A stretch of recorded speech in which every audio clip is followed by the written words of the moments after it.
Hello and welcome to Capturing Christians. I've got my banner up. Well, thank you for joining me today on the show. I've got Dr. Woman here, Dr. Sean McDowell, on the show with me today. It's great to meet you in person, Sean. Hey, thanks for having me on. I've been following your stuff for a long time, so this is a treat. I appreciate you reaching out and inviting me on. Yeah, no problem. I listened to your discussion between yourself and Paulogia, and I always screw up how to pronounce his name, but I think I've got it right this time, Paulogia. Well, I watched the discussion that you had with him on Unbelievable recently, and I thought, well, let's see if you're interested in coming on to the show and just sharing some more thoughts on how you think the debate went, maybe some more interesting things that you couldn't say during the discussion that might be of relevance, and what we talk about is one of the things that Paul said was that Luke used Josephus as a source, and so a little bit later on we'll talk about that. Well, let's start with you. Kind of, what are some of the virtues that you see in Paul's overall approach to this subject? Well, I would say two things in particular. Number one, he actually read my material and took it seriously, which I appreciate. Christians don't always do this with skeptics, and skeptics don't always do this with Christians. And I had a previous debate on Unbelievable, and I don't even know if he knew who I was, didn't know anything about my writings, and it was a very different conversation than in the middle of our discussion. Justin actually asked Paul to sum up my book, which would be hard to sum up anybody else's book, and he did a pretty good job, enough to show me, wow, he's really read it, he's taking the issue seriously, he's trying to offer a genuine rebuttal. To me, this just advances the conversation and allows me to clarify some issues. And the second thing is, he's a nice guy. Like, he's interesting, he's engaging, he's funny on YouTube with his cartoon character, he's gifted in that area, and he's just the kind of person I thought, you know what, we could have a cordial conversation, push back with each other in different ways, obviously not take it personally. And I was actually really thrilled. Even in the conversation, he said, you know what, in my response video, it made him rethink a couple things, which tells me he's also even open-minded to changing his mind. So that and a few more things, I thought I would really enjoy a conversation with him. Yeah, I think that you and I would agree that he's a little bit too skeptical because he only basically says that Peter and Paul were eyewitnesses. But I think even just granting that is a sort of step in the right direction. So we've got to commend him for at least that much. He's not a Jesus mythicist. He doesn't think that Jesus never existed or anything like that. So I think that he's trying to do his best to take these issues seriously. So I think it's important to recognize that up front. Yeah, I agree. I was trying to show in the discussion that I think he's too skeptical on a number of areas, and in fact has some inconsistent skepticism that we could talk about. So I was just pressing back, and he gave his response to it. But for him to, at the very beginning, when Justin Brierly emailed us, he said, hey, let's talk about the evidence the apostles even existed. And in my last conversation, I had to defend their existence. And Paul's like, we know they exist. Let's not waste our time there. In fact, I even concede Peter and Paul. I was pleasantly surprised. So yeah, that made for a good conversation as well. Yeah, so for those of you watching, if you're not familiar or if you're not aware of what's happening right now, so Sean McDowell had a debate with Paulogia, and what they talked about was the martyrdom of the apostles. And it actually touched on a variety of different areas outside of just that specific topic. But let's go to the very beginning of it, which it started out defining what martyrdom is. And I also appreciated when you started the discussion, you're like, look, Paul, if Christians could do what you're doing, where you basically give the criteria of what you think apply, like what criteria you have to meet in order to be a martyr, if Christians use this methodology, that'd be awesome.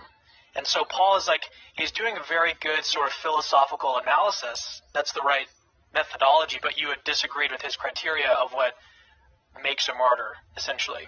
Well, tell me why that's important. Well, there's two levels why this is important. On one level, if you do scholarship, like when I worked on my dissertation on the apostles, one of the first things I had to do was come up with a careful historical methodology that's not just for Christians, but for any good historical research that can be peer-reviewed. And I came up with this grid really from 1 to 10, from least probable to most probable. And then I started looking at the evidence for the different apostles and assessing them as objectively as I could. Oftentimes, oftentimes in responses, people just say what they think, but they don't give criteria. So Paulogia originally did a video responding to a video that I had done for students on the apostles, and he lays out the specific criteria of what he thinks a martyr is and why the apostles don't apply. So, but they don't meet that criterion, so they're not martyrs. Yes, exactly. Why they don't fit that criterion. So I just commended him and I said, look, thank you for laying out your criteria so clearly. So now we can talk about the criteria. Now I differ with all three of his criteria, and I think the literature and popular pushes back on that. But at least we have something distinctly to work with. And part of it was the definition and the nature of a martyr. And I think both in scholarly literature and on a popular level, he has too narrow of a definition of a martyr. So because he starts with this definition and then funnels everything through it, he ends up dismissing almost all of the rest of the apostles outside of Peter and Paul. And I say if we expand that definition a little bit in line with how it's often used in academia and popular circles, I think we'd come to a very different conclusion. I wanted to let you guys know that we are going to do some Q&A later, and so Sean and I will talk for maybe 30, 40 minutes, and then we're going to do Q&A with you guys. So if you have a question as we're talking that pops up in your mind, keep it in your mind, write it down, or do something. Don't write it in the live chat yet. So I'll let you know when to start writing your questions down. But so going back to the discussion, I think that I wanted to see more of a discussion on the criteria, the point you made about the criteria not being accepted in academia, not being accepted, like it's not the way that it's used in just, popular culture. And I wish that there was more dialogue there. I didn't really see any pushback from Paul specifically in your rejection of those three criteria. I wish that there was more dialogue on that. I think kind of what I saw happen with Paul in some instances, he'd be like, well, even if I grant that these criteria aren't met, if I would grant that, that wouldn't prove something else that I care about. Yeah. And so one of the most obvious examples of this was in this very case. He said, even if when you argue that his definition of martyrdom was too restrictive, he sort of turned that around into saying, even if I grant that, this doesn't mean that we know who the eyewitnesses were to Jesus' resurrection. So there wasn't necessarily like an interaction criteria. I wish that there was more dialogue there instead of just sort of moving the discussion to, it's not an unimportant point, but I was hoping to see more of a dialogue back and forth on that. Do you see what I'm saying? I agree 100%. And of course, in limited time and a discussion, I mean, nobody's better hosting these things than Justin Brierly is, that's for sure. But we just moved a different direction. That happens. But he laid out three criteria, and I responded to two of them, and it almost felt like he said, okay, I can see those two. Let's talk about the first. And I should have said, okay, time out. This is your whole project here. You just conceded two of the three. I probably could have hammered that home for the audience to see that point. And the key point that I was making, this might be understood for kind of your viewers, is that his definition of a martyr is only if you have the opportunity to recant and you choose death actively over martyrdom, do you qualify as a martyr? And I gave examples from the scholarly literature why I don't think this is the case. And popularly, in 2016, there was this French priest by the name of Jacques Hamel. And he, in the middle of giving communion, some radical Muslims came in and slit his throat and killed him. He did not have an opportunity to recant. But Muslims, Christians, the press, the president of France, everybody refers to him as a martyr because he died while actively living out his faith, even though he didn't have a chance to recant. So that's where I was just pushing back, saying I think his criteria is too restrictive. So when you apply that to like Peter, or say James in Acts 12:2, we don't have an explicit record of him being told that he can recant. But James is proclaiming this message publicly that he follows a crucified Savior, puts himself in harm's way, knowing what could come, and he wasn't killed in somebody broke into his home. He's killed functioning as one of the leaders of the church tied to the resurrection. I think we could consider him a martyr. Now, on top of that, really, when it's all said and done, my case doesn't even rest upon carefully defining what's meant by a martyr. That's actually secondary. I'm just not willing to give that up because I think there is good reason to believe that some of them are martyrs nonetheless. Yeah, that's another bigger question. Why is it even important to label them as martyrs? Because that's not the point of what I take the point to be of your work is to basically do away with the conspiracy hypothesis that they were just basically making it up.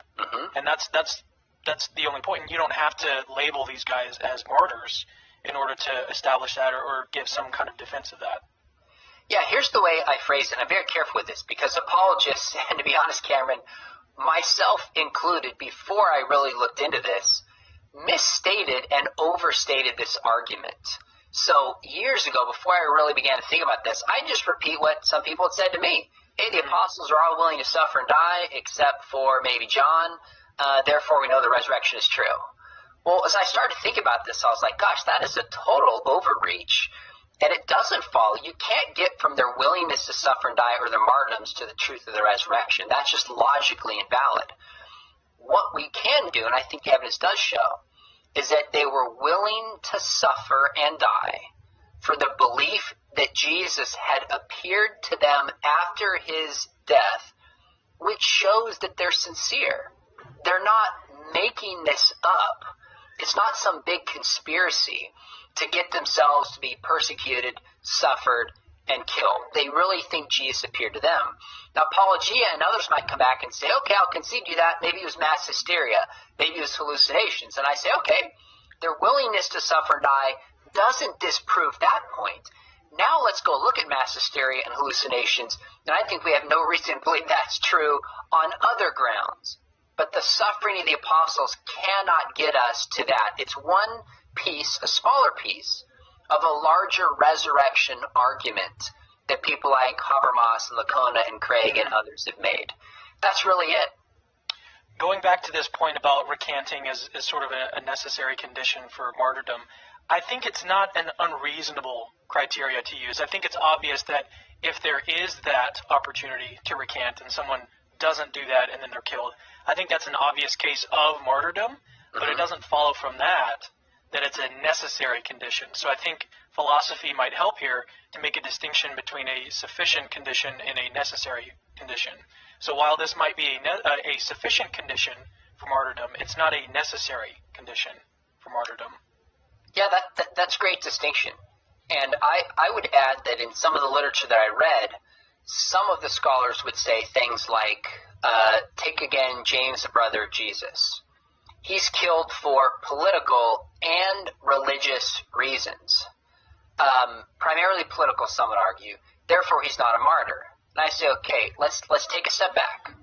James is following and believing in Jesus, who was crucified as an enemy of the state.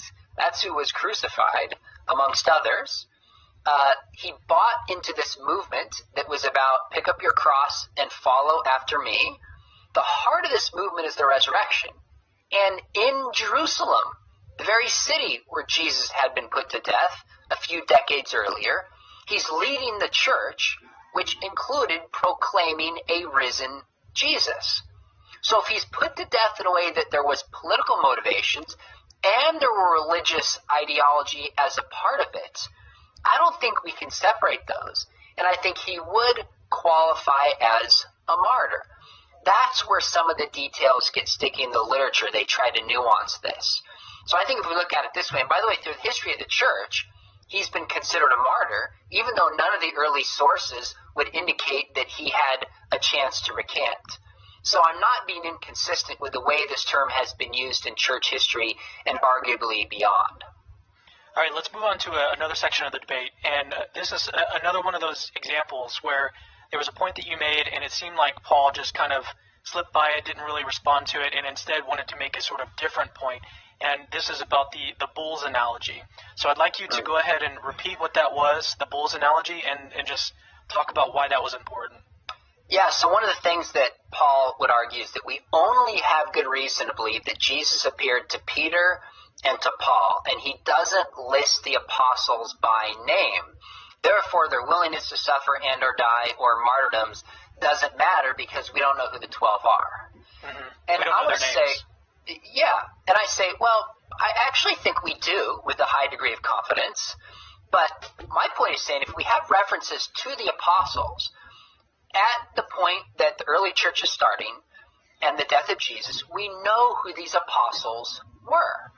So if somebody says it's Peter and Paul and the apostles, we know what this group is. Just like if somebody's describing the Chicago Bulls, almost everybody. In 1 Corinthians 15, it says the 12. So it says the 12 in 1 Corinthians 15. Well, it says the 12, and later on it says the apostles. So and other apostles. So Paul would use the 12 to refer distinctly to the apostles. When Paul uses the word apostles itself, it can mean a broader group. But Luke, when he uses the term apostles, almost always refers distinctly to the 12. So that's an important distinction to keep in mind. But in 1 Corinthians 15, Paul distinctly says to the 12 and to other apostles. So if he mentions the apostles, if he distinctly says the 12, we know exactly who those 12 are. Just as if the 1997-98 Bulls, somebody says, hey, Jordan and the Bulls, they're late for a game. Does that mean we can't really conclude that Scottie Pippen was late because he's not mentioned? We don't know about Steve Kerr.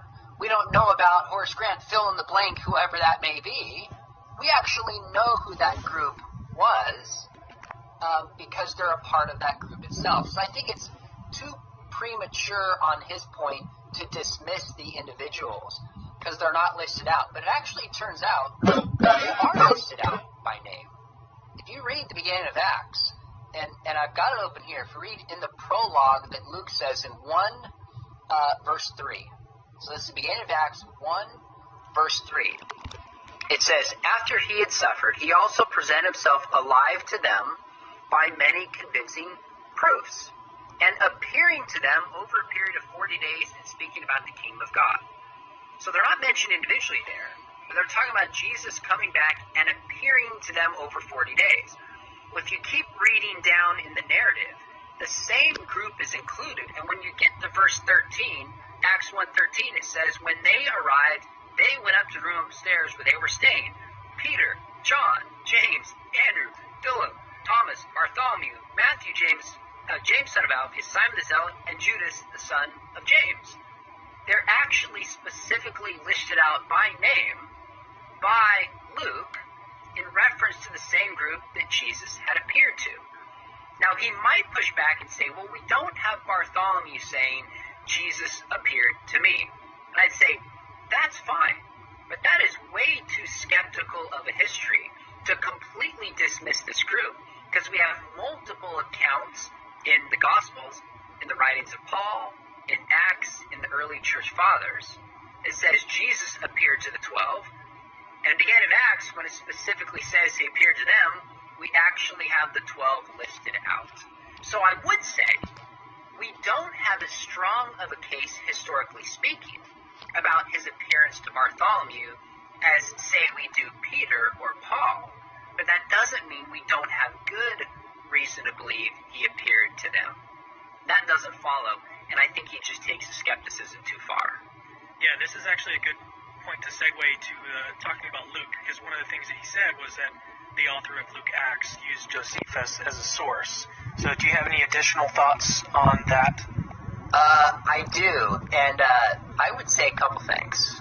One, I thought it was very interesting that Paul pushed back on the point that I made that Josephus and Paul, when we compare them historically, they match up. Therefore, we have Luke. Therefore, we have good reason to trust Acts. And he says, no. This is because Acts borrows from Josephus. Is what his point is. Now, one point I would say is, okay, let me just concede to you that Luke borrows Josephus. We know the same author of Luke, the Gospel Luke, is the same author of Acts. If you go back to the beginning of Luke, it says many others have undertaken to write these accounts.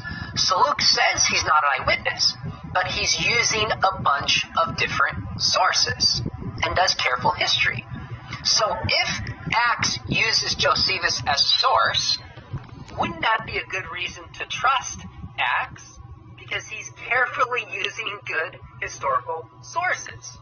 So ironically, that point actually works in my favor rather than working against it. But be so as it may, I've just been reading the new commentary on Acts by Keener that's out with Cambridge Press.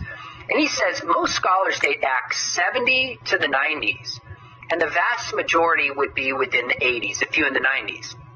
But if Josephus is written in the 90s, of those few who date Acts in the 90s, it's still a very smaller fringe group who would say that Acts uses Josephus. So here's why this is important. Because Paul critiqued me in saying you can't trust Acts because he borrows from Josephus, which puts him using fringe scholarship.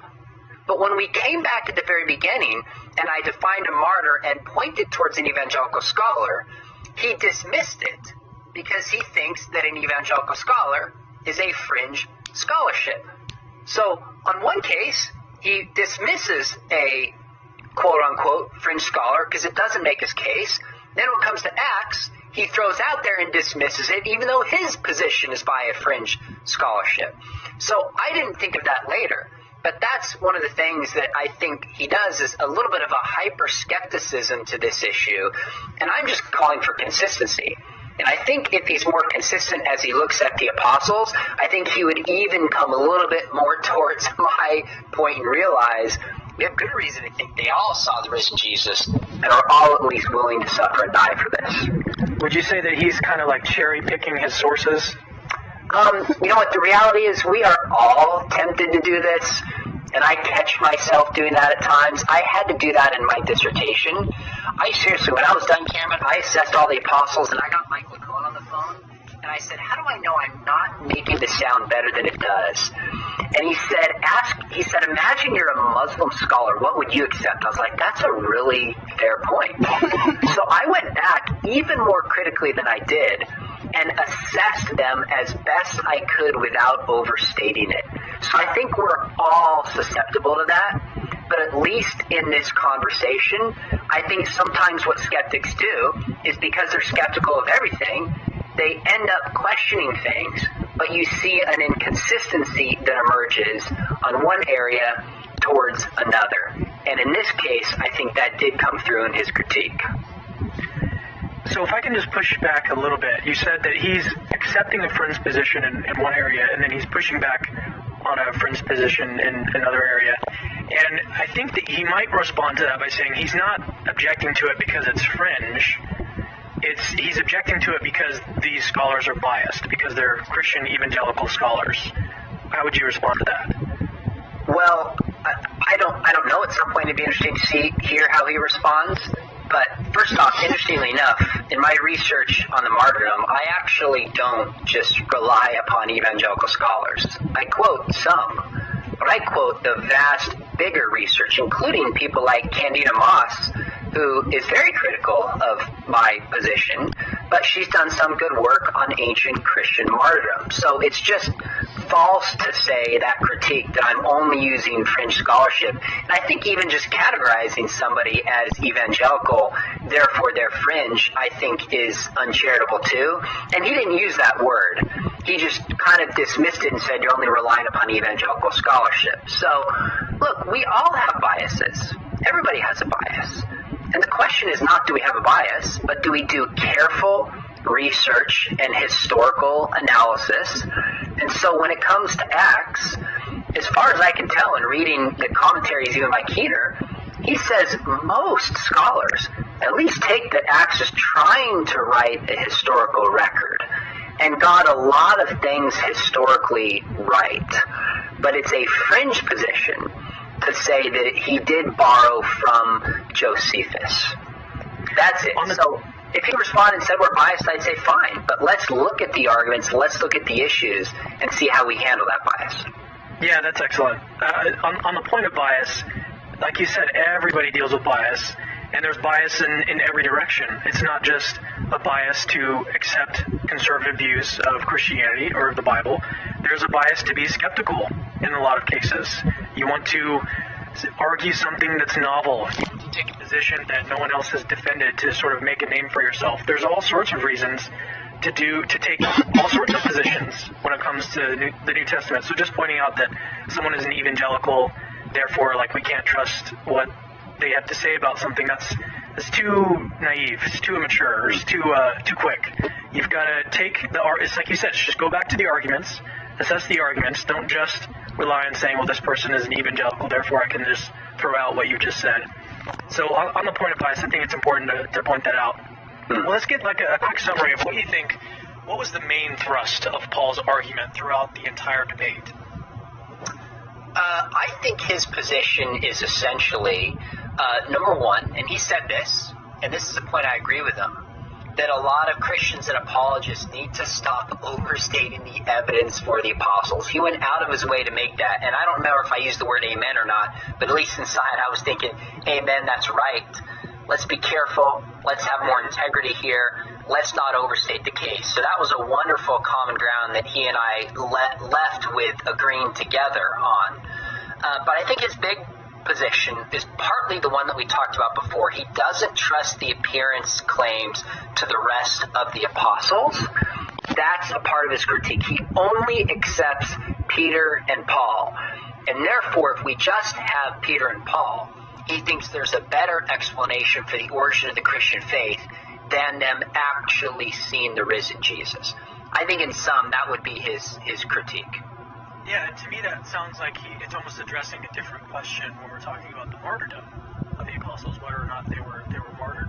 And going back to just broadening up the discussion a little bit, let's talk about that for a second. Let's talk about sort of his theory about just Peter and Paul being the only two people that witnessed it. I think what's kind of happening with Paul, and maybe this isn't happening, but it kind of seems like there's a conflation between, if we could split up the argument for the resurrection into two stages. Stage one is really about establishing historically that certain facts about Jesus are the case. So he was buried, he's crucified, he was buried, the empty tomb, the appearances of Jesus. So all of that, call that stage one, establishing that these certain historical facts are the case. And then stage two is about explaining these facts. And it almost sounds like he's working backwards. He's like taking a theory, because he recognizes that group hallucinations are very difficult. I think it seems like this is where he's coming from. He recognizes that group hallucinations are almost bonkers, trying to use that as an explanation of the appearances to the disciples, the apostles, and the 500 and everything. So what he's doing essentially is saying, well, if we only have two individuals that really saw Jesus, then it's a whole lot easier to explain it away. So it's almost like he's going from stage two back to stage one, but that's the opposite way of doing this. You've got to assess stage one in its own rights. What can we know historically about the number of people who had appearances of Jesus? And then we can move to stage two and see what the best explanation is. What are your thoughts? Now that's really interesting. To be honest with you, I would have to give some more thought and probably watch more of his stuff to really understand his larger methodology, how he gets there. I don't know if I can fully comment on that, given that I've really only interacted with his stuff on the apostles. You could totally be right.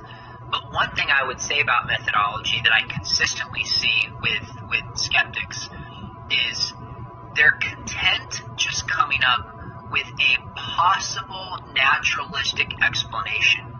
And if there's even a remote possibility that there were hallucinations or mass hysteria, that's sufficient to dismiss any supernatural claim. That's what I see behind some of his critique. So, mass hysteria, we've seen it happens with some groups. Point to the apostles, it's not unreasonable. Look at Paul, we know some people have hallucinations. Here's evidence what happened scientifically. Therefore, if we just have a possible naturalistic explanation, that's sufficient to be more reasonable than anyone that is supernatural. So to me, I think we get back to the huge worldview difference and the nature of how we even do history. And that's where I would push back, and I think we can't just ask what's possible. You have to have any theory that is going to explain all the facts as we know them, that's not ad hoc, that doesn't make up anything. And so when I pushed back on him in discussion, he said, well, maybe this happened.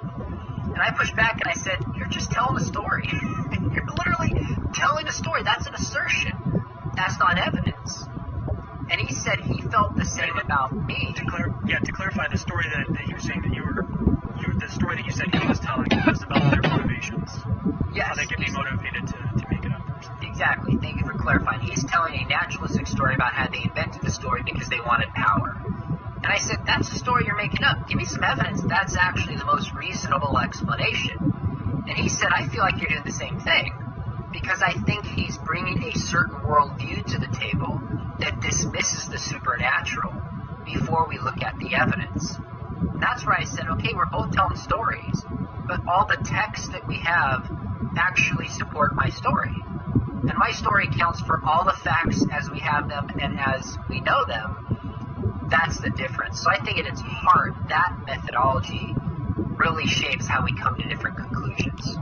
So I have one last thing to add, and then we'll get to some Q&A. So if you have a question for Dr. McDowell, write it in the live chat. You don't have to tag me necessarily, and also super chats if you want to send it in that way.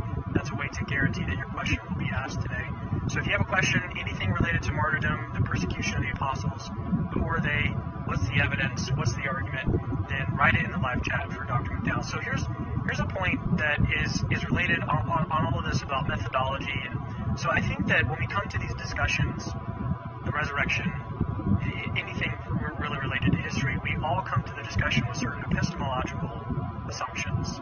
So Richard Swinburne in his work, for example, before he takes a step toward at all arguing for the resurrection, he defends a principle of testimony. And so he basically argues that we should accept what others tell us they've done or perceived unless we have good counter evidence.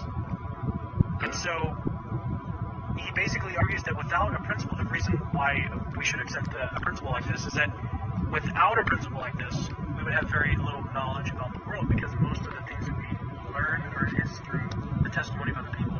Think about any scientific fact that you learned in school. More than likely, it was through the testimony of either your teacher or through a textbook.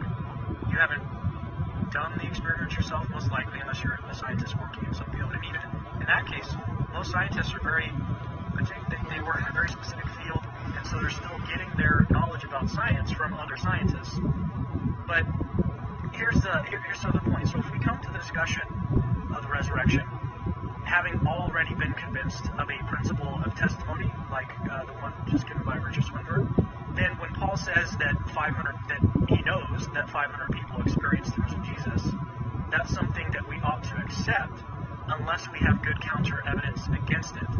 And so I think it's important to point out this methodology, because it sounds like Paul rejects any kind of principle like this. He rejects that we've got to sort of accept what other people tell us they've done or perceived unless we have counter evidence.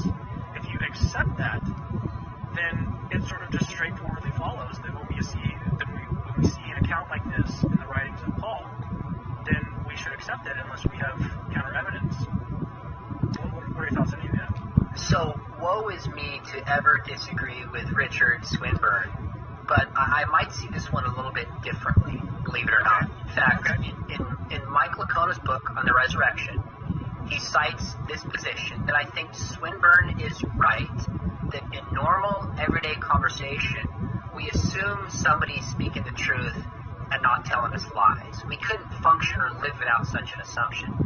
But Lacona actually says when it comes to history, the person who makes the claim on any side bears a burden of proof to see if we should trust this testimony or not. So I think Swinburne is right in the majority of ways that we communicate, but historically speaking, since we're removed in time, obviously, and especially I do understand how some skeptics are like, okay, these are radical claims in the New Testament, that somebody died, came back, that Jesus walked on the water. I understand why people aren't going to say, okay, I believe that, unless I can conclude that it's not true. I guess the skeptic in me says, I want to know why I should trust these eyewitnesses on such an important topic, rather than a reason why I shouldn't trust them. So I get that intuition. This is where I think the willingness of the apostles to suffer and die is so compelling. And this is where I think the New Testament and the Gospels are compelling. That there's so much material that they would not have made up, even so much as like a crucifixion of a Messiah, the most dishonorable, shameful death imaginable. Why would you invent this? If you didn't think it was true, it would be so deeply counterintuitive. So the embarrassing details is one factor that tells me, oh, they're not just making this up. This gives me reason to trust their testimony. But then this is where I think the willingness of the apostles to suffer and die actually helps us out. Paulogia first did a video critique before we had this conversation of this short Awana, like 8-minute video I did on the apostles for high school students. He did this critique of mine, and my mind just went blank where I was going with this because I went 3 steps removed from it. I totally lost my train of thought. What was the point that I was making? That's okay. While you're thinking about that, I'll just remind everyone that we are about to Q&A. So I'm actually looking through the live chat here, and I'll pull one up. But did you? You know, I literally lost my train of thought. I've had too much coffee this morning. It's okay. You've also done like 4 or 5 different interviews already at this point, so you're totally okay. I'm sure people will give you a break. Very cool. Okay. Let's go to Q&A. Okay, Q&A. I had one and then I lost it, so I'll pull one up in a second. This one is, well, I'm going to actually skip that one. It looks like he's actually, that one looks like a troll comment. Okay. Here's one. So if you can comment on this. This one looks like it's from clearly a skeptic, maybe even an anti-theist. He says, Sean, the supernatural hasn't been proven and therefore cannot be used as a candidate explanation. The error is in your epistemology. Not really a question, but... Yeah, so my first question would be, how do you know that the supernatural hasn't been proven? That's a pretty bold claim that a lot of people would disagree with and take issue with. So you're making a claim. I would like to see your evidence for such claim. I know you can't speak up right now, but that's a statement that's being made that's going to require some justification. Now, what's interesting is I'm not requiring the existence of the supernatural. When I do history, all I'm saying is let's be open to the possibility of the supernatural, and let's be open to the possibility that everything can be explained naturally. Ironically, my epistemology is an open-minded, inclusive epistemology that says if there's a natural explanation, so be it. But let's not close off the possibility of the supernatural before we begin the investigation. And that's what it sounds like this questioner is trying to do. He's saying, let's do history. Since we know God doesn't exist, now let's go find out what happened with the apostles. I actually think that's the erroneous epistemology. I think all of us should look at this and say, whether skeptic, believer, naturalist, theist, and say, okay, maybe there's a natural explanation, maybe there's a supernatural explanation. Let's follow the evidence wherever it leads. Now, I do think, interestingly enough, that the book, I helped my dad update his book, Evidence Demands Verdict, and in the older chapter, he jumped right into the evidence for the resurrection and for the scriptures. The updated one we did together, I added an entire chapter on the theistic arguments for the existence of God. Now, I don't think these prove that God exists. I think that language is too strong that requires certainty. I think they make the existence of God, the origin of the universe, consciousness, morality, etc. I think they make the existence of God undoubtedly reasonable, if not probable. And Swinburne argued, if there is reason to believe God exists, then that makes a resurrection not only possible, but he argues even probable. So that's a few things that I would respond, but I appreciate the questioner weighing in. From Joshua Cleary, sent in a super chat, so thank you for that. Josh, he says, since there's a lot of skeptics that don't understand in the comments, people die for their faith all the time, why is this one any different? That's a great question. Nobody is saying that only Christians have martyrs. Nobody is saying that Christian martyrs are better than any other martyrs. What we're saying is that the first Christians, not even all Christians, but the apostles themselves, the 12, and at least Paul and James and maybe others, they were willing to suffer and die for the belief that Jesus had appeared to them. That's what their suffering was about.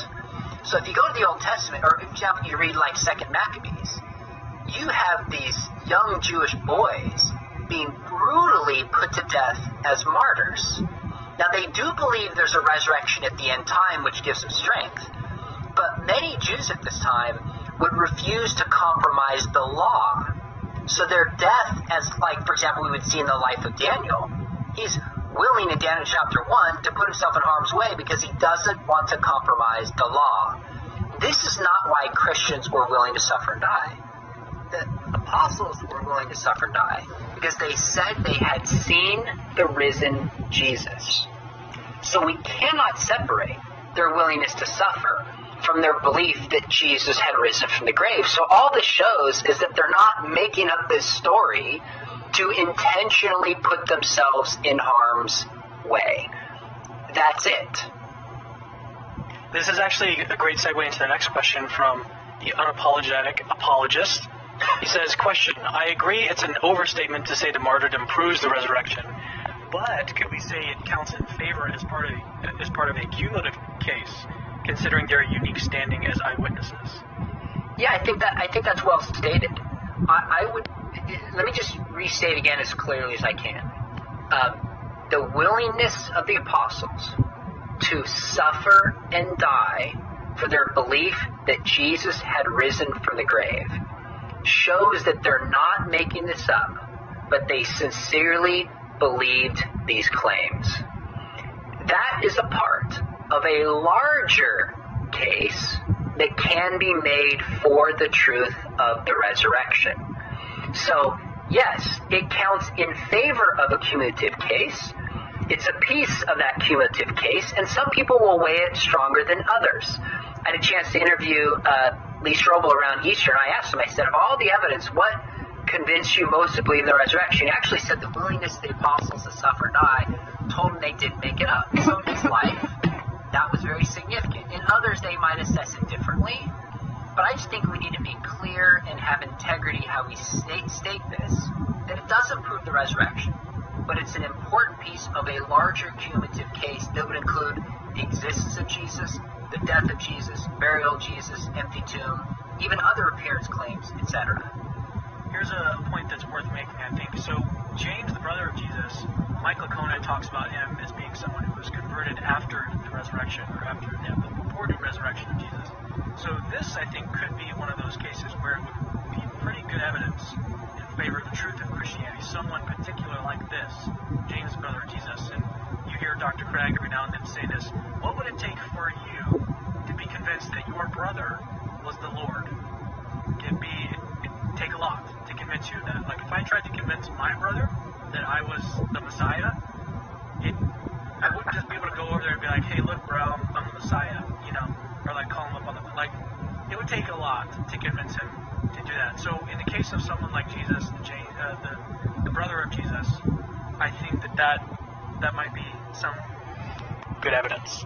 Yeah, so here's what I would say, is when, say, Lacona and Habermas look at minimal facts, I know they put Paul in this category, and I believe they put James in that category as well, James, the brother of Jesus. But they're putting the entire conversion story of James and Paul into that. Their subsequent willingness to suffer and die would even be one piece within Paul's conversion and one piece within James' conversion that says they're not making this up. So that's it. I think you're right that it weighs in favor of James, but we just have to be careful how we state it, is all I'm arguing for. Yeah, no, that's very helpful. That's very, very helpful. Okay, all right, so I was looking up here, and I actually had a question that I was going to post, and I lost it. So no worries, that stuff happens all the time. All right, so here's one from Ephraim. He says, even if true, why should the resurrection support Christianity if the Old Testament explicitly allows for false preachers, Deuteronomy 13, to perform miracles on behalf of false religions? Let me read this again. Even if true, why should the resurrection support Christianity The Old Testament explicitly allows for false preachers to perform miracles on behalf of false religions. I don't think the Old Testament... While you're answering, I'm going to look up Deuteronomy 13. Okay, yes, that is actually a very important passage in these discussions. I think I would point towards the qualitative nature of a resurrection versus other kinds of miracles that we see. Because in the Old Testament, that's true. It also says in Revelation that even in the end times, people will be able to perform certain miracles. But the other test we have to allow is the teaching consistent with what is known and how God had revealed himself in Scripture? And this might be where Ephraim and I differ. I think when it came to the resurrection, this gave a certain authority to Jesus because of the kind of miracle that it was, qualitatively different than other kinds of miracles in the Old Testament that were allegedly done by false preachers and or in Revelation in the future. Now, while a dying and rising Messiah goes beyond what the Old Testament teaches, I don't think it contradicts it. So, false preachers, if you're able to perform a miracle and you proclaim something that directly contradicts the teaching of Scripture and how God has proclaimed himself, that would undermine your message. I think Jesus expanded upon what we knew and we know about God in the Old Testament, but doesn't directly contradict it. Therefore, we would fall in the category of false preacher.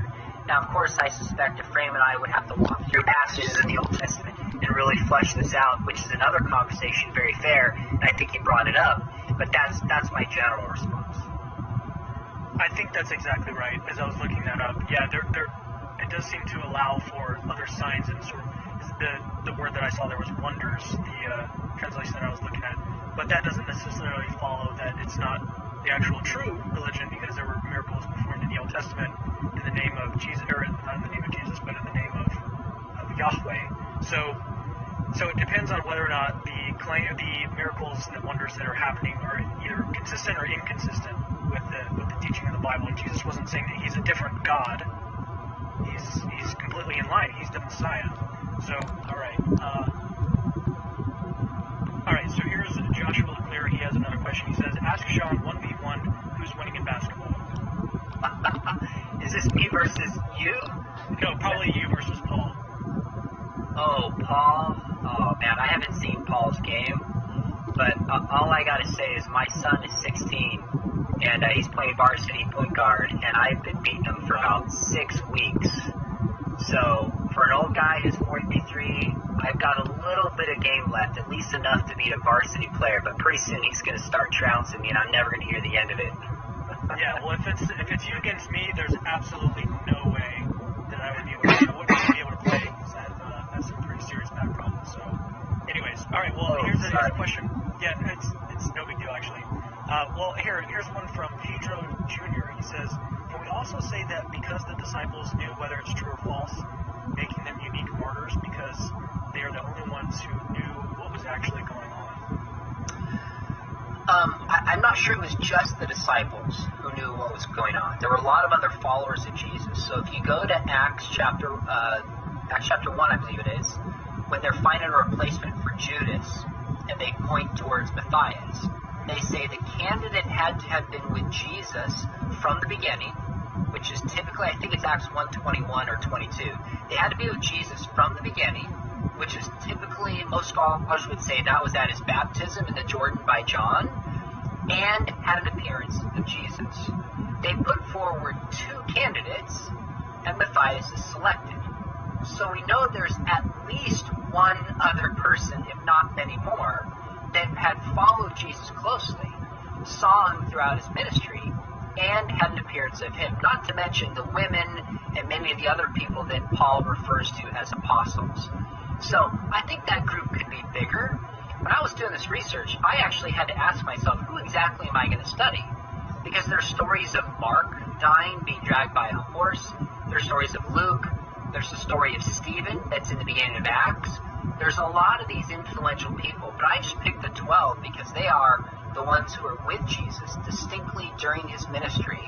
And then Paul and James, because of their influence and their significance, and claims that they had seen a risen Jesus. So I don't want to say that they're the only ones who knew what was going on. What I do want to say is they're in a unique position to know what was going on. Thus, their testimonies are significant when it comes to their willingness to suffer and die for the belief that Jesus had appeared to them. Okay, so here's a sort of follow-up comment. I think this is tied to not this last question, but the previous one. David LaRosa says, according to Pinchas Lapid, I don't know, do you know who that is? He's a Jewish scholar who embraces the resurrection. There you go. He says, the same God who Jesus had offended vindicated him by raising him from the dead. I'm not sure exactly where to go with this comment. I think this is in reference to the Old Testament passage, or the Deuteronomy 13, the comment about the false miracle. Okay, so if I understand, he's saying there's a Jewish scholar who accepts the resurrection, but dismisses Christianity on other grounds, but recognizes that it's the same God whom he had offended. I'm not certain where to go with this. I haven't read Pinchas Lapide's material in a long time. I just know he's a rare example of a Jewish scholar who's not a Christian, if I'm not mistaken, who embraced the resurrection. So this might have been one scholar who would concede this. I'm not sure exactly where to go beyond that without reading more of his stuff.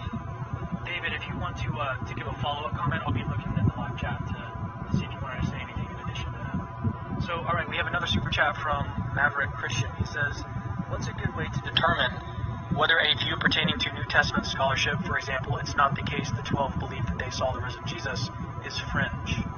That's a great question. And I would have to say a couple things. In my case, when it came to say, for example, that Jesus was crucified, I'm sorry, not Jesus was crucified, that Peter was crucified, the account at the end of John.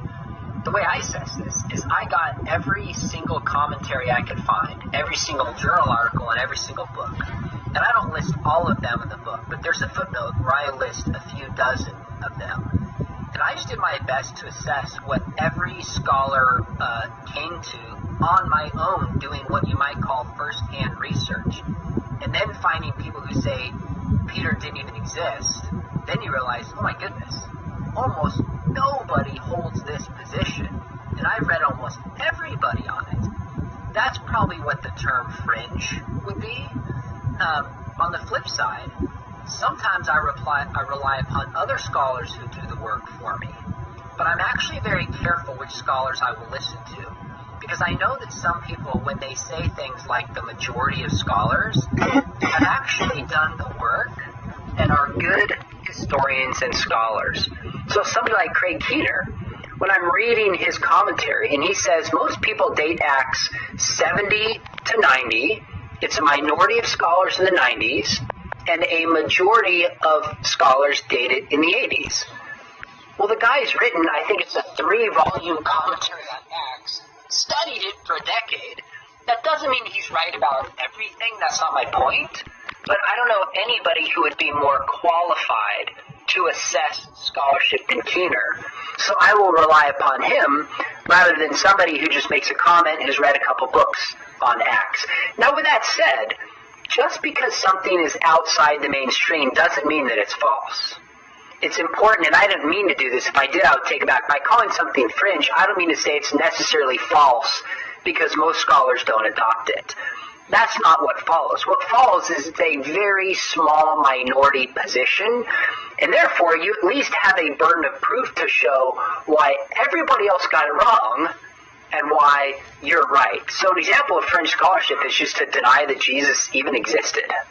To deny that he existed. I mean, you think about evolution, and obviously I don't want to debate evolution, but there's over 1,000 scholars on the descentfromdarwin.org website who are skeptical, PhDs of the Darwinian mechanism. Fine, some people call that fringe scholarship. We'll flip around to those who deny Jesus. I think you can count on one hand, maybe two. It's not even close to those who are skeptical of Darwinism. So I think the question at least gives us pause.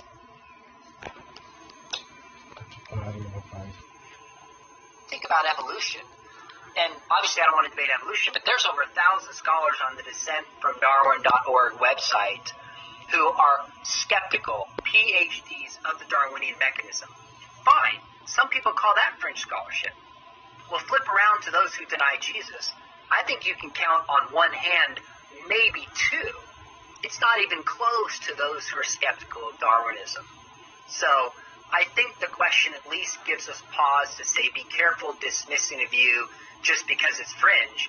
But if a position really is fringe, I don't know why. They better give me some pretty good reasons why the weight of scholarship on the other side is entirely mistaken.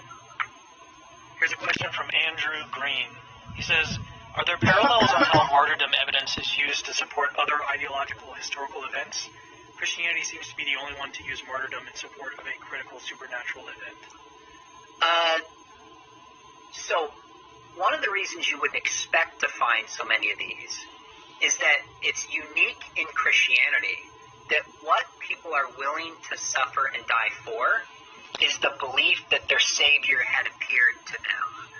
Because Christianity as a religion rests entirely upon the resurrection of Jesus. So in 1 Corinthians 15, 14, and 17, Paul says, if Jesus is not risen, our faith is in vain and it's worthless and we should be pitied. So Craig Hazen, who I work for at Biola, he got his PhD in comparative religions. And he said he could not find a comparable statement to 1 Corinthians 15 in any of the major religions in the world. So given that Christianity is based upon the person and the life and the death of Jesus, we'd expect to find this different in Christianity than we would Buddhism, that doesn't rely upon, say, a prophet in the same way, or Hinduism, or any of the other major religions. Now, with that said, one religion that does point to this on a smaller level is Mormonism. Now, broadly speaking, Mormonism obviously came out of historic Christian faith, so it makes sense that they would try to point towards Joseph Smith as being a martyr in support of his testimony. So that's a part of the broader Christian faith. I really mean sociologically and historically speaking, not theologically. But even when you look at the story of Joseph Smith, I have a blog on this. If you type in Joseph Smith martyr, Sean McDowell, I go through in depth and even contacted some Mormon scholars to make sure I got it right, to show why I don't think Joseph Smith actually qualifies as a martyr. All right, we have a follow-up from Tommy S. He was the original commenter, maybe he's an anti-theist, maybe he's just a skeptic, I don't know. But he says, I feel like Sean misunderstood what I was saying. I didn't presuppose the lack of a God. I said that because the supernatural can't be demonstrated, it can't be an explanation. First off, Tommy, if I misunderstood, I apologize. Did not mean to misunderstand your statement here. I'm just working off the words that I have. I guess I would still say, when you say, let me make sure I read it correctly, because the supernatural can't be demonstrated, it can't be an explanation. You and I would have to unpack what it means to demonstrate the supernatural. What criteria are we using? And that's a big question. So if you say, can we prove the supernatural scientifically? I don't think we can prove the existence of God scientifically. I think the scientific evidence, like William Lane Craig says, can be a part of a premise in a larger argument that points towards the existence of God. So words like prove and demonstrated, we would have to unpack exactly what we mean by them. So, like I said earlier, we can't prove that God exists, because I think that's an impossible standard even historians don't use. I think we have very good reason from a range, from philosophy through scientific kinds of arguments, the way I stated it, to believe that there is a supernatural. But my larger point is also, we don't start an investigation by saying we have to prove God first before we can consider this as an explanation. An open-minded explanation would say, could there be a supernatural? Let's see where the evidence points. Could there be a natural explanation? Let's see where the evidence points. And by the way, this is what Hume did. He gave a circular argument that said, we know miracles don't happen because we don't have a reliable testimony. And we don't have a reliable testimony because we know miracles don't happen. And I want to say, okay, wait a minute. You're actually presupposing before he said uniform the evidence. What's that? He said like uniform experience counts against miracles or doesn't include any miracles, which is just to assume that, our body of knowledge. And so the question is, what body of knowledge are you talking about? Are you talking about the body of knowledge that includes testimony miracles, or are you not? So there is a kind of like question-begging circularity here. I think that's it. All I'm saying is, even if I couldn't prove or demonstrate the existence of God, unless somebody can prove or demonstrate the non-existence of God, we should be open to where the evidence leads. Because, by the way, if somebody did live and die and was buried and rose again 3 days later in a supernatural act, if that's at least logically possible or not impossible, shouldn't we follow the evidence where it leads? Now, Tommy might say I misrepresent him, and that's not what I'm trying to do. But I think when we look at this historically, let's not assume there's always a natural explanation. Let's be open to supernatural. Let's be open to a natural. That's it. So Tommy, here's something for you to consider and think about. So suppose that on the dark side of the moon, one day we discovered that there was like a hidden cave or something that had all of this weird technology that we did not know where it came from, what it was, what it even did. And so we start to think of some candidate explanations. What's all this technology here? What are these machines that we found on the dark side of the moon? And someone says, well, perhaps the best explanation of this machinery is that it was aliens. And then we have a skeptic comes along and says, oh, well, no, wait, you can't posit an alien explanation.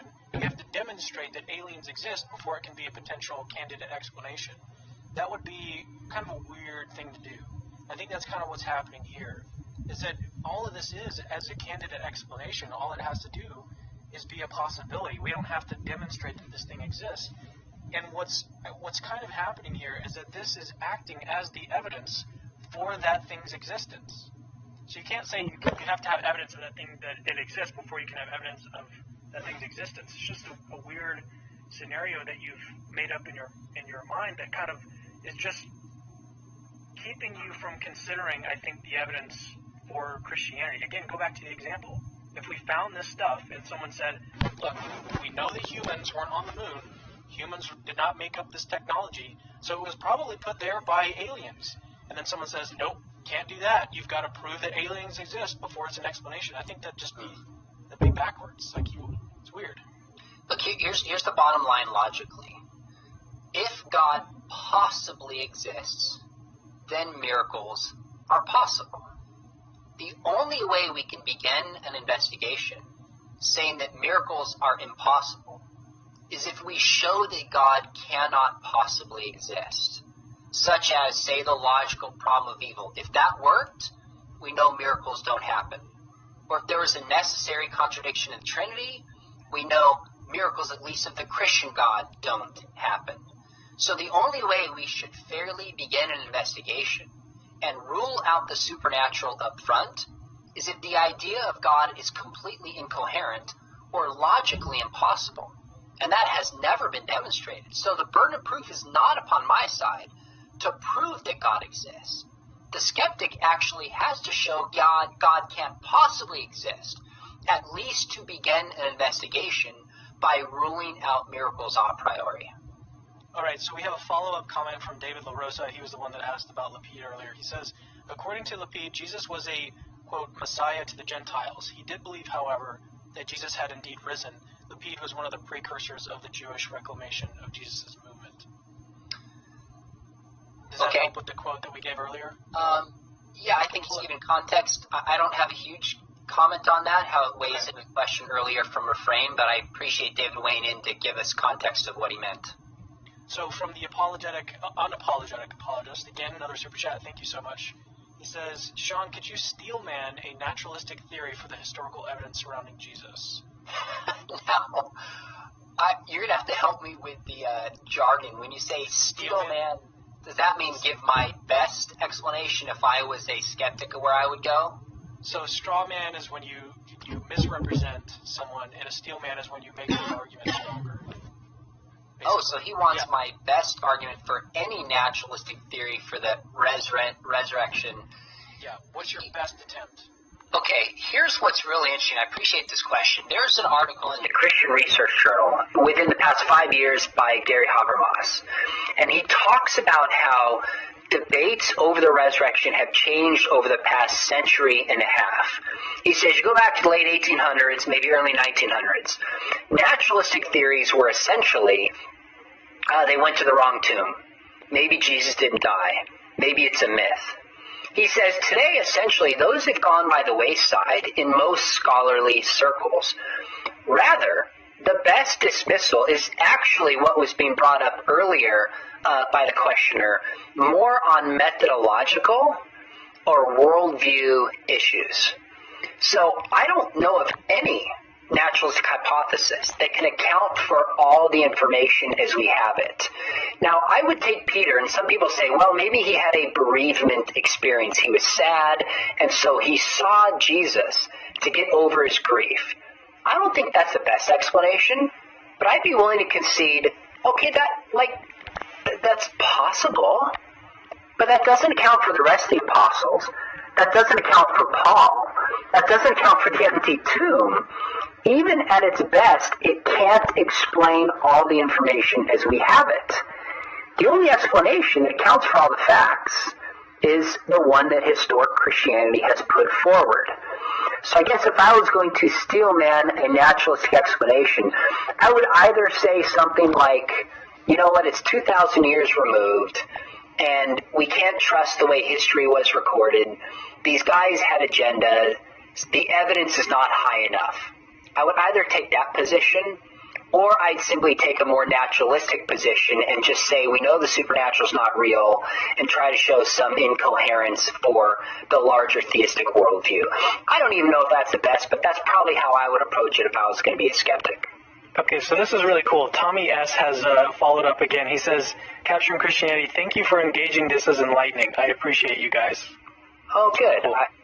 That's cool, because when I get a skeptical question, I want to be as gracious and firm as I can. It sounds like Tommy understands I disagreed, but was trying to show respect to him. So kudos to you on this channel for doing that. Yeah, that's really cool. I appreciate you commenting, Tommy. So I'm trying to get back. I keep going back and forth to these comments because we don't have too many super chats to get to. So it's fun to be able to pop back and forth and find comments or questions from people. But I think I've kind of lost where I was in my place here.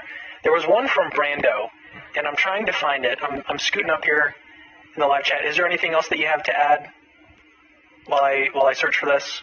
You know what? I was trying to remember where my train of thought was in the back. I'm going to go back and watch it and then go, oh, man. You'll definitely get it immediately, I'm sure. Yep, that always happens. Like in my conversation with Paulogia, I couldn't remember the name of Stephen, who died at the end of Acts. I'm like, how do I forget that? That's my father-in-law's name. And so... All right, I found the question. It's from Brando. He says, Capturing Christianity, question. Do you think there will ever be a time when we can agree on the authenticity of the New Testament? What would it take if it's not settled already? That's a great question. I love it.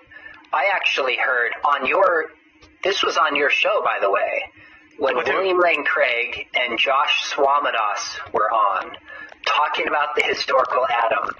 And Josh was a little more sanguine, like, yeah, we might move that direction. Bill Craig is like, no, not going to happen. There's just too much science, history, worldview, and perspectives that shape the way we do this research. He had no confidence this would ever happen. Well, that's probably how I see the authenticity of the New Testament. I think if you can see the authenticity of the New Testament, then assuming by authenticity we mean reliability and trustworthiness, then what comes along with that is the resurrection of Jesus, the existence of the supernatural, and the truth of Christianity. And frankly, I can't imagine anybody being an atheist and conceding that. I can't imagine anybody being a Muslim and conceding that. So we have seen, though I would say to Brando, we actually have seen, if you talk to people, like I've had a lot of conversations with my father who's done this 50-some years as apologist, and people like Gary Habermas, and they tell me, they say, we have seen a shift in scholarship towards more trustworthiness into the reliability of the New Testament as a whole. So we see a positive shift that direction because there are some Christians, evangelicals and non-evangelicals, doing some very good historical work. So from my perspective, we've seen some positive movement in that direction, but I don't think we will ever agree this side of heaven on the authenticity of the New Testament because there's just too many other worldview factors at play. So I think I've found the absolute most important question that's been asked in the live chat. He says, the most important question is how does Sean cut his hair? Someone asked me that on my last live stream, and it was my wife. She did a pretty good job, like with what hair I have left. I'm envious of you, Cameron. You got a full, head of it. But I'll take what I got. My wife cut it for me. It was getting like way out of control, the faux hawk thing. I noticed Bill Craig on your show yesterday on math, which was awesome, by the way. I think that guy needs a haircut too. We're all like, living crazy due to quarantine. Yeah. I'm extremely desperate at this point to get a haircut. I have one scheduled, so I'm going to get it. So if you're listening to this in the future, watching this in the future, what we're talking about is that we're in the middle of the COVID-19 pandemic, and so that's why no one has a haircut. That's all. Anyways, all right, so I have another question here from Dave JT. He says, did Paul experience the risen Jesus or have a vision? Is there a distinction to be made here? That's a great question. Very, very perceptive. Both. We actually, if you read 1 Corinthians and 2 Corinthians and his other writings very carefully, sometimes Paul describes that he doesn't know he's in the body or he's out of the body. So I think everybody agrees that Paul had visions, but I think if you read the account in 1 Corinthians 15 and you read the 3 accounts of Paul's conversion in Acts, this actually was a physical appearing of Jesus to him. In fact, in 1 Corinthians 15, 3 through 7, Paul gives this creed that had been passed on to him. And he says he appears to Peter, I forget the exact order, to the 12, appears to the 500, appears to James, and he also appeared to me. So we could get into the Greek of the word appear, which I think would lean towards an actual physical appearance. But on the other hand, he's including himself in this list, not of people who had visions, but of people who had claimed to physically see Jesus. So I would argue that his had a kind of qualitatively similar appearance of Jesus when Paul says, last of all, he appeared to me, even though this was post-ascension. But you read the rest of Paul's writings, and clearly sometimes he's having visions or he's having dreams. So that's why I think when we read Paul, sometimes we have to be careful and ask, okay, where exactly is he getting this information? What kind of experience is Paul having? All right, so I've seen Brennan comment in the live chat a couple times. He said that he's really wanting his question to be asked live, but I've looked through, I can't find it. So if you can just copy paste it in the live chat, I'll definitely put it up on the screen. So we had a question from Frank Christian. He says, "Can Dr. Sean answer the toughest atheist question ever? Who created the eternal God?" I see the LOL, so I'm guessing this means you're throwing me a softball. Here's how I answer this, because I actually get this question a ton, because I still teach high schools part-time and speak about 50% to high school and college-age students, and even some junior high. And essentially I'll say, to ask the question, who made God, is to commit a category fallacy. So it makes sense to ask who made my shoes or who made your microphone we can see, because these are the kinds of things that can be made. But God, by definition, can't be made. To be God is to be self-existent and eternal. If God was made, then he wouldn't be God. So in a sense, if we ask who made God, it's kind of like saying, what does the colored purple smell like? Or how much does the musical note C weigh? We're mistaking in categories when we apply this. In fact, if you say who made God, you're really saying who made the unmakeable God, or what caused the uncausable God, or who created the uncreated God. Now, to explain how God can be self-existent and eternal is a very different thing. But I mean, a lot of people can see that there could in principle be things, whether it's mathematics, and I know there's debate about that, or the laws of logic, there's nothing incoherent about something being eternal and self-existent. I think the challenge for atheists is, we used to say the universe is eternal self-existent, God is eternal self-existent. But then as the scientific evidence in the 20th century pointed towards the universe having a beginning, then as far as I can tell, we see these questions cropping up, well, who made God? Yeah, I think the philosophically interesting question here would basically boil down to, I did a video on this as well. It basically comes down to, like, what is the best explanatory stopping point? Is it a naturalistic universe, or is it a theistic universe? Is the foundation of reality personal, or is the foundation of reality impersonal? I think that's really just ultimately what it comes down to. So we still, even despite this question, we still need to do the philosophical thinking of what is the nature of reality? Is it personal? Is it non-personal? What are the other properties that it has? Does it have some degree of power? Does it have some degree of value? And then I think that there are good arguments to see that even in the case of a naturalistic universe, there are going to be certain limits that a naturalistic worldview is going to entail. So, for instance, think about a multiverse, for example. How many universes could exist in a multiverse? Some think that it's like a certain number of universes that a multiverse generator, so to speak, could create. Well, why that number of universes could this thing create, or could the multiverse generator create? So there's still going to be questions that pop up, and one of the most interesting questions is, what's the amount of value that the foundation of reality has? Is it a finite amount of value? And if it's finite, if it has some kind of cutoff or limit, then in general, limits have explanations. Now you think about your phone, or think about my computer here has a 2 terabyte hard drive. That's a limit that has an explanation. There's a reason why this computer has 2 terabytes instead of 4 terabytes or 500 gigabytes. So in general, limits have explanations, but in the foundation of reality, there can't be an outside explanation that explains the limits that are contained in the foundation.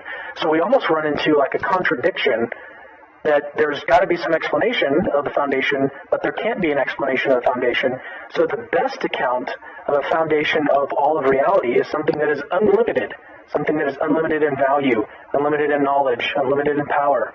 And so ultimately, I think that this question still points back to the existence of God. Do you have any thoughts on that? I'm going to have to go back and watch your video. That is one I have not seen, but I think that's very, very good about there being at some point either something comes from nothing, or there's something that's self-existent, unlimited, uncreated, out of which everything sprang. And we know that self-existing thing is not physical. At least that seems to be strongly, as far as I understand, where the cosmology is pointing to. So again, either something comes from nothing, or there's an immaterial being, so to speak, that I would argue is personal, that has some of the very attributes that even Scripture teaches about God. We're getting a little off topic here, but all right, so let's introduce another question here from Brennan. This is the one that I was asking him about. He says, what is the most significant issue Sean has changed his mind from pre to post scholarship? Excellent question. That is a great question. I would say, I'll tell you a few. One is, going into this, I was pretty taken by the argument for Acts that it doesn't include the deaths of Peter and Paul and the destruction of Jerusalem in AD 70, so it must have been written before then. I thought that was a pretty good argument. Now I think there's something to it, and it may be right, but I started reading a ton of commentaries on Acts, not just conservative commentaries, but liberal, progressive, mainstream, all over the map. And there are other accounts of history. In fact, Keener puts this in his recent commentary on Acts, that there are other examples of history that are actually written after a very significant historical event, but they don't include that historical event for other reasons at the heart of that writing. So that made me step back on the scholarship of the book of Acts and think, okay, it might be earlier. That's a decent case. I understand why apologists use it. But but I came up with some other plausible reasons to date Acts differently that was that I think undermined the confidence that I had in that argument. So that's one example. I actually have changed my mind on a few things since I published my book, because there's one thing to do scholarship and write a book, but then when you write removed, I've gotten book reviews, I've gotten emails, I've had conversations, people have challenged different ideas that I have, which makes you go back and reassess them. This is a smaller point, but when I wrote Fate of the Apostles on the death of Paul, the Acts of Paul has Paul being beheaded, and this milk-type substance comes out of his neck. I interpreted that as saying, well, this is figurative language of them describing how his death is like adding sustenance to the church or something like that. And then I had a medical doctor who actually studied with me in our apologetics program at Biola, and he sent me this medical paper. And he said there are instances of people bleeding a milk-like substance from the neck. And I don't know if that's what's going on in Acts, but that was a really interesting insight that I missed, that made me rethink, okay, maybe I've read some figurative language into things that possibly could have a historical core. So that's another example of a thing that I've tweaked. And I would also say I went into this thinking we probably had better evidence for a lot of the apostles than we actually have. I thought we could make a better case for a number of them. And I've ratcheted back and said, you know what, we can't. Yeah, so unfortunately the audio did drop out. I actually had a phone call, and when that happens, I don't know what it is. I've got to actually figure that out. Sometimes with these live streams, like little technical blips happen, but the audio should be back and it should be okay. But yeah, we had a little bit of intermittent audio dropping. So, well, let's do this. Let's go ahead and close it out. Is there anything that you'd like to leave the audience with?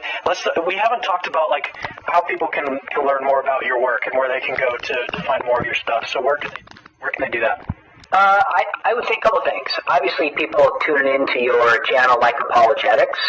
So if any of you have ever thought, you know what, I want to get a master's in apologetics, come study with me at Biola and at Talbot. We have a distance program, a master's in science and religion, and a master's degree in apologetics. And I've taught a full class on the apostles where we go into depth on this, teach a class on the biblical view of sexuality, problem of evil, evidence for the resurrection. Bill Craig, J.P. Moore, and others are at Talbot. It's a first-rate program. So if somebody's watching and interested, just check out Biola Apologetics. We'd love to have you study with us. Personally with me, as you know, I've wanted to build up my YouTube channel for a while, and this COVID thing just made me go, you know what, I'm going to do this because I want to reach more people. So my YouTube channel, I'm way behind you. I'm looking to you as one of the experts. But we've had some great interviews recently, including like Peter Gurry. I don't know if you've had him yet on your channel, but his book about myths and mistakes in the New Testament was really, really eye-opening and powerful. Just like I try to do the apostles, we've overstated this, so we need to be careful. They do that with some of the evidence for the New Testament, and that's gotten a ton of hits and interest. So if you like apologetics, you're online, just check out my YouTube channel. We're partnering with Biola Apologetics, and we've got some people like I've interviewed Stephen Meyer. We got us Guinness coming up. There's possibility we'll have NT Wright on soon. We'll have a debate with Josh Swaminas and Doug Axe, who's at Biola, over Christianity. Oh, nice. And the question of whether we should embrace evolution in a few weeks. So that would be a place. I blog, I write. My website is seanmcdowell.org, so I'm on Twitter. In fact, I don't know if I should say this or not, but I'm also on TikTok. My 16-year-old son is like, Dad, you got to get on TikTok. I was like, okay. So they're minute videos, and I just do every day or two an apologetic in 1 minute, and the haters have come out like crazy. But there's also a lot of people who are like, hey, I might read your book. Hey, I'll check out your YouTube channel. Hey, this was encouraging. And I had one I did on does God care if you smoke pot? And it's probably going to reach 500,000 views on TikTok. Blew me away. So I'm just trying to do social media, do apologetics, wherever and whenever I can, and if it's helpful to your audience, awesome. That's crazy. Well, go subscribe to his channel right now. Right now, pause this video, go subscribe, and then catch the last of this. But it's just Dr. Sean McDowell. Super easy to search for. His name is spelled S-E-A-N. You saw it at the beginning. Actually, let me see if I can pull it back up. That way you can just search for it really easily. There you go, Dr. Sean McDowell. That's exactly how it's spelled on his YouTube channel. So that's what you want to do. Oh, so I had one last thing. I wanted to get you one last question. This was a really good question that I saw earlier and I missed it, but let's do this one last one and then we'll close it out. From Roger Marshall. He says, Sean, would you say that the arguments put up against the resurrection have become more sophisticated and subtler than when your father was on the university tours, or are they just rehashing? That's a great question. Thank you for asking that, Roger. Here's what I think happens. If you go back to even, say, when Lacona did his dissertation on the resurrection, a dozen years ago, he does his dissertation, so did Gary Habermas, I think it was 1979, defending the resurrection historically speaking. Now, 10 to 12 years later, you could never do such a broad research and dissertation on this. I don't even know if you could do a dissertation just on the empty tomb. You probably have to do like the empty tomb in Mark. So what's happened is these broader arguments have gotten more and more narrow and sophisticated. So my father used to talk about the deaths of the apostles, but nobody had done the careful scholarly research that I try to do in this book, and there also hadn't been the skeptical feedback as well. So I guess in general, to answer your question, Roger, some of the arguments are actually very similar. When I helped my dad update evidence that demands a verdict, he made arguments for the empty tomb, made arguments for the appearances. But I also realized, oh my goodness, so much scholarship has been done in very small, minute ways that kind of the skeleton of the kind of argument that he made has been expanded broader and broader and broader. The other difference that I would say is when my father first started, late 60s, early 70s, this was the era of the free speech movement. So if you go back and look how people communicated then, he would get on stage and you can't show any weakness, you can't nuance points, you have to make strong, forceful points to communicate in that era. Well, that has totally changed today. Because if I said anything wrong in this, any of you can Google it and go, wait a minute, he overstated this, and I lose credibility in a way that people couldn't in the past.